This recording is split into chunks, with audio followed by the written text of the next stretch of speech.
EAMCET students ఎవరైతే ఉన్నారో మీకు ఒక గుడ్ న్యూస్ అన్నమాట.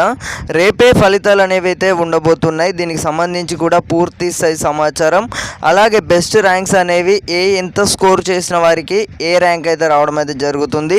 అలాగే ఈ యొక్క ఫలితాలు అనేవి ఎలా తనిఖీ చేసి చూసుకోవాలి. రేపే ముఖ్యమంత్రి రేవంత్ రెడ్డి గారు అయితే ఎంసెట్ ఫలితాలు అనేవి అయితే విడుదల చేయనున్నారన్నమాట.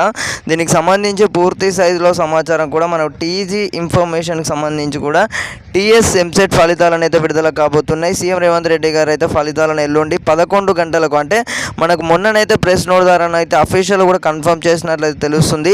రేపే మనకు ఈ యొక్క సండేనైతే మనకు ఉదయం 11 గంటలకు వచ్చేసి అయితే తెలంగాణలో వచ్చేసి ఎంసెట్ ఫలితాలు అయితే మనకు దీనికి సంబంధించి కూడా అగ్రికల్చర్ అండ్ ఫార్మసీ ఇంజనీరింగ్ విభాగాల్లో ప్రవేశాలకు వచ్చేసి ఎంట్రన్స్ పరీక్షలు అయితే జరిగిన సంగతి తెలిసిందే. అయితే ఫలితాలకు సంబంధించి వేటి న్యూస్ యాప్లోనైతే మీకు వేగంగానైతే తెలుసుకోవచ్చు అన్నమాట. మీకు ఎలాంటి డౌట్స్ ఉన్నా ప్రతి ఒక్కరైతే కామెంట్ సెక్షన్లో ప్రతి ఒక్కరైతే మీ యొక్క డౌట్స్ అనేవి ఏవైతే ఉన్నాయో ప్రతి ఒక్కరైతే క్లారిఫై చేసుకోండి, నన్ను అయితే అడిగి. అలాగే మీ యొక్క ఫలితాలకు సంబంధించి ఎంసెట్ స్టూడెంట్స్ ఎవరైతే ఉన్నారో ఎగ్జామ్స్ అనేవి మీరు ఎలా రాశారో, అలాగే దీనికి సంబంధించి కూడా మీరు ఎంత ర్యాంక్ అనేది మీ యొక్క స్కోర్ను బట్టి మీ యొక్క ర్యాంక్ అనేది ఎంత ఎక్స్పెక్ట్ చేస్తున్నారో ప్రతి ఒక్కరైతే కామెంట్ సెక్షన్లో తెలియజేయగలరన్నమాట.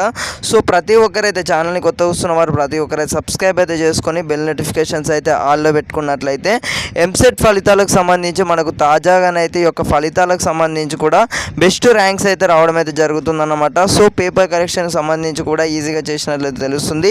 టీఎస్ ఎంసెట్ అండ్ ఎంసెట్ వారికి సంబంధించి చూసుకున్నట్టయితే దీనికి సంబంధించి కూడా మనకు ఈ ఏప్రిల్ 29 నుండి 30 వరకు అయితే ఈ యొక్క ఏదైతే ఉందో ఫలితాలకు సంబంధించి కూడా రిలీజ్ అనేది ఏదైతే ఉందో ప్రెస్ నోట్ ద్వారా కూడా మనకు రిజల్ట్స్ డేట్ అయితే అనౌన్స్ చేసినట్లయితే తెలుస్తుంది. సో ఫలితాలకు సంబంధించి మనకు ఏదైతే ఉందో రేపే ఈ యొక్క ఫలితాలు అనేవి అయితే ఉండబోతున్నాయి అన్నమాట. సో ఎవరు కూడా డోంట్ మిస్ అవ్వద్దు అనుకుంటే తప్పకుండా ఛానల్ని కొత్త వస్తున్న వారు సబ్స్క్రైబ్ అయితే చేసుకొని బెల్ నోటిఫికేషన్స్ అయితే ఆల్లో పెట్టుకున్నట్లయితే మేము ఇచ్చే ప్రతి ఒక్క లేటెస్ట్ అప్డేట్స్ కూడా మీరు మిస్ కావద్దు.